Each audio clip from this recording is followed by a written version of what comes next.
Ümidsizlik və uğursuzluq nəticəsində yaranan bir hissdir.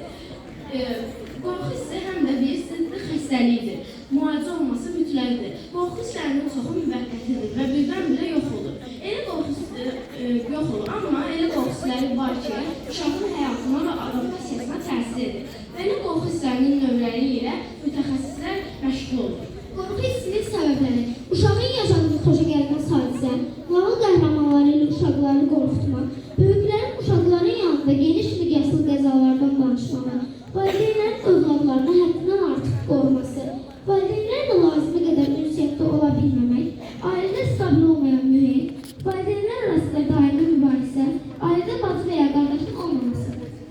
Qorxu hissi uşağın necə təsir edir? Tənbəllik və utancaqlıq yaradır, uşaq özünü lazımsız hesab edir, uşaq yeni bir şey öyrənmək istəmir, hərəkətin aktivliyi birdən-birə azalır, ətrafındakılar ilə ünsiyyətdə problem yaşar. Qorxu hissinin növləri: ölüm qorxusu, 3-6 yaş aralığı məktəbqədər yaş dövrünü əhatə edir. Bu zaman uşağın ən qorxduğu mövzu anasının ölməsi və ya onu tərk etməsidir. Tək yatma qorxusu. Uşaqların qorxu hisslərindən biri də tək yatma qorxusudur.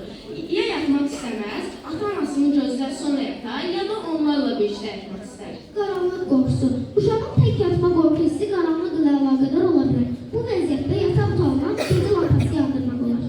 Ayrılıq qorxusu. Ayrılıq qorxusu hissi yaşayan uşaq adətən anasına qarşı həssas olan uşaqdır. Uşaqlar heç vaxt tərk edilməklə qorxudulmamalıdır.